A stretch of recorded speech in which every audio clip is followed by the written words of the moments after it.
ফেনীর সোনাগাজী উপজেলার বগাদানা ইউনিয়নের আরকাইম গ্রামের বাসিন্দা ও আটকাইম সরকারি প্রাথমিক বিদ্যালয়ের অবসরপ্রাপ্ত শিক্ষক জনাব মোহাম্মদ ইসরাফিল মাস্টার ৭-৫-২০২৫ রোজ বুধবার বিকেলে ফেনী রেলওয়ে স্টেশনে ট্রেনে কাটা পড়ে ইন্তেকাল করেছেন। ইন্নালিল্লাহি ওয়া ইন্না ইলাইহি রাজিউন। বৃহস্পতিবার দুপুর ২টায় ওনার নিজ বাড়ির দরজায় মরহুমের জানাজার নামাজ অনুষ্ঠিত হয়।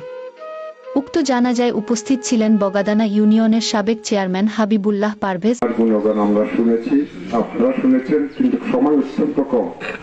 উনি যে অ্যাক্সিডেন্টে মারা গেছেন এই কারণে অনেক কথা বলা যাবে না। শুধু এইটুকু বলবো, উনার এখানেই জন্ম, উনার এখানেই মৃত্যু। আরও উপস্থিত ছিলেন মঙ্গলকান্দি ইউনিয়নের সাবেক চেয়ারম্যান দাউদুল ইসলাম মিনার।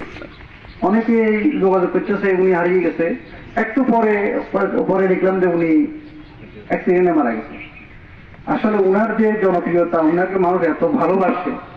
আমাদের সীমান্তবর্তী এলাকা, আমি মঙ্গলকান্দি ইউনিয়নের সাবেক চেয়ারম্যান, ওই এলাকার মানুষও উনাকে ভালোবাসে। উপস্থিত ছিলেন সাংবাদিক শহীদুল ইসলাম, স্বেচ্ছাসেবী হাসান কবির রাসেল ও এলাকার স্থানীয় নেতৃবৃন্দ।